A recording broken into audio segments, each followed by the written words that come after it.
សួស្តីគ្នាថ្ងៃនេះខ្ញុំបានមកដល់ខេត្តសៀមរាបហើយឥឡូវនេះកំពុងតែឈប់ទិញមាន់អាំងញ៉ាំនៅបាគង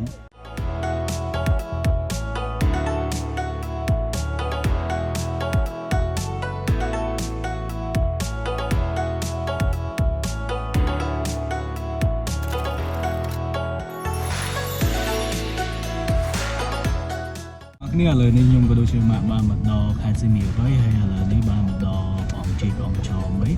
ហើយខ្ញុំកំពុងតែកន្លែងចោមដើម្បីចូលទៅបងជីកបងចោម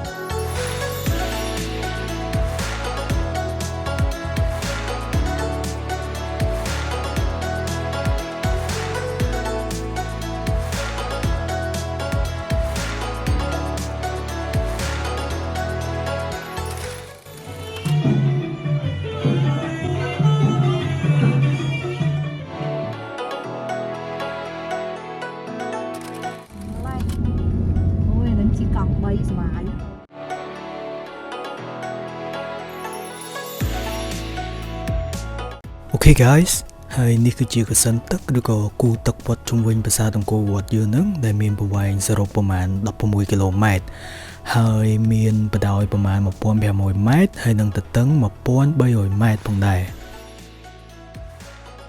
ហើយនេះគឺជាប្រាសាទបាយ័នដែលមានទីតាំងស្ថិតនៅចំកណ្ដាលនៃរាជធានីអង្គរធំប្រាសាទនេះត្រូវបានកសាងឡើងនៅចុងសតវត្សទី12ដោយព្រះបាទជ័យវរ្ម័នទី7ប្រាសាទបាយ័នមានតួប៉មសរុបចំនួន54កំពូលប៉មដែលតំណាងឲ្យខេត្តក្រុងខ្មែរទាំង54នៅក្នុងសម័យកាលនោះបន្ទាប់ពីយើងបានទស្សនាប្រាសាទបាយ័នរួចមកយើងក៏លេចទៅមើលប្រាសាទមួយទៀតដែលមានឈ្មោះថាប្រាសាទស៊ូព្រួតឬក៏ប្រាសាទនាងទាំង12ប្រាសាទនេះមានទីតាំងស្ថិតនៅក្នុងបរិវេណក្រុងអង្គរធំខាងមុខលានចូលដំរី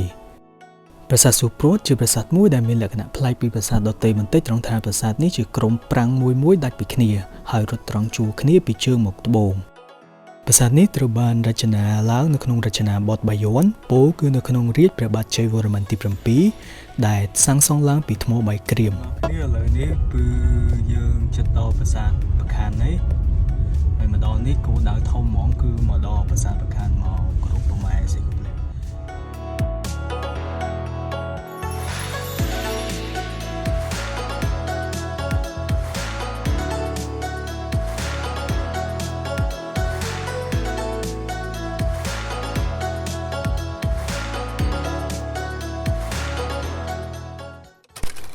អូខេ guys បន្ទាប់ពីយើងបានមកដល់មុខប្រាសាទប្រខានយើងក៏បានចូលមកញ៉ាំអីតិចសិនដោយសារថា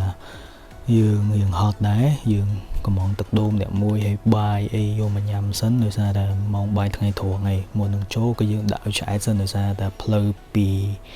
ខ្លងទ្វារប្រាសាទប្រខានហ្នឹងគឺរៀងឆ្ងាយដែរអញ្ចឹងយើងចូលទៅគឺរៀងជ្រៅអញ្ចឹងយើងក៏ត្រូវញ៉ាំអីឲ្យរៀង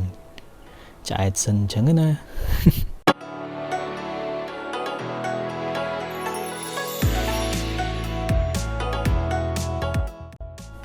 finally បន្ទាប់ពីយើងញ៉ាំអីឆ្អែតហើយយើងក៏ចាប់ផ្ដើមបេសកកម្មរបស់យើងគឺដើរទៅចូលប្រាសាទប្រខានបាទ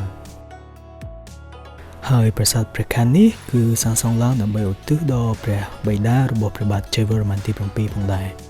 ហើយរីឯប្រាសាទតាព្រំគឺសាងសង់ឡើងដើម្បីឧទ្ទិសដល់ព្រះមេដារបស់ព្រះអង្គអូខេ guys ហើយនេះជាខ្លងទ្វារចូលទៅក្នុងប្រាសាទប្រខានហើយនៅពេលដែលយើងទៅដល់គឺយើងសម្ដៅទៅរកព្រះម៉ែអន្តរទេវីក៏ដូចជាព្រះម៉ែជ័យរាជទេវីដើម្បីធ្វើការគោរពបន់ស្រន់ផងដែរហើយប្រាសាទដែលមានកំពូល2ជាន់នេះគឺជាបណ្ណាល័យកាលពីជំនាន់នោះផងដែរប្រាសាទព្រះខ័ននេះគឺធ្លាប់ជាអតីតរាជធានីរបស់ព្រះបាទជ័យវរ្ម័នទី7ផងដែរប៉ុន្តែក្រោយមកត្រូវបានប្តូរទៅជាសាកលវិទ្យាល័យធំមួយសម្រាប់បណ្ដុះបណ្ដាលពុទ្ធសាសនិកវិញដោយមានព្រះមហេសីរបស់ព្រះអង្គគឺព្រះនាងអន្តរទេវីគឺជាទស្សនវិទូផងដែរ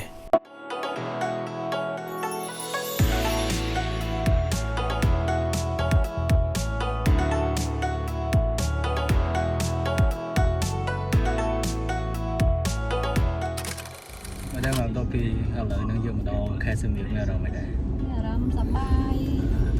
ហើយទេសភាពខៀវរងឹតហើយខាងមកចិត្ត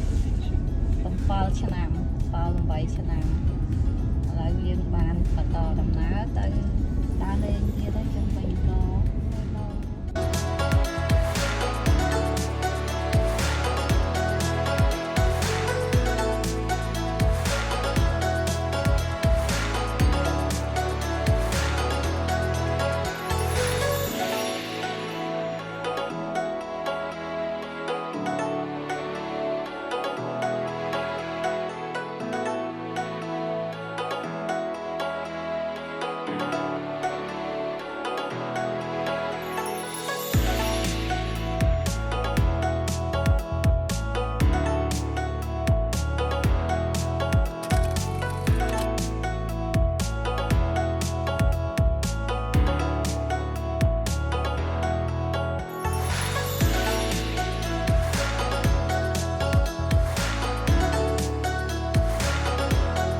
So guys វីដេអូនៅសៀមរាបគឺមានតែប៉ុណ្្នឹងអរគុណច្រើនបាយ